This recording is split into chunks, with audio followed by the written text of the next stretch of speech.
Welcome back to Fox News Rising, coming up on 622 on this 9th day of July. The state of American manufacturing is changing due to troubles in the auto industry. In today's Everything Auto segment, Erick Wicklund of Town & Country Toyota says the news isn't all bad. And we were just talking in the commercial, it's not all bad for Ford. They're firing up their factories again. That's true. Ford is one of the bright spot in the domestic automobile dealerships. Overall sales in the automobile industry for last month were down 27.7%. Yeah. Ford was only down 11.2%. Wow. Ford is also firing up their production for the first time in 2 years, along with Toyota and Honda. So the stronger manufacturers are building more cars, and that's how they, as a manufacturer, make money, when me as a dealer buy the car from the manufacturer. Right. Not when a consumer buys the car, but when they actually make it and sell it to the dealer. All right, so I was reading something yesterday as far as GM's concerned. GM and Chrysler, they've gotten a lot of money thus far, and they got a little bit more the other day. Yes, they did. How much they get? General Motors and Chrysler combined with Chrysler Credit, GMAC, have just exceeded $100 billion. Now it's $104.25 million worth of bailout money. And the taxpayers are paying an interest on that money, obviously. Yeah, to the tune of $100 million a day in interest. $100 million a day?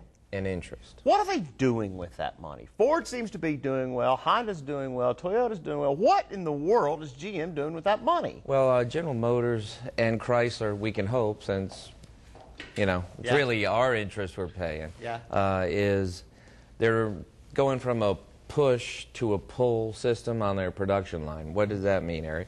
Well, that means instead of building a lot of parts, leaving them on the shelf till somebody buys it, they're building cars that people want, and then they'll say, okay, we'll take this production off. So instead of buying a lot of parts, leaving them there, as you want a car, as the dealer says, I need cars, they're going to the vendor or their suppliers and say, hey, I need these suppliers, we'll build the car, and then they'll pass it on.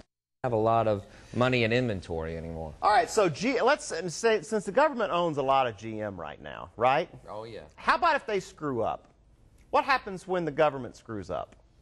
Well, we're in trouble then. I mean, as taxpayers. Yeah. Well, you know, hopefully the car czar who doesn't know anything about cars will be a good businessman. Because I think a good businessman in any business is a good businessman. Yeah. And so you have to have a little faith there. The $100 million a day in interest is really more of a governmental thing, not an automobile thing. Yeah.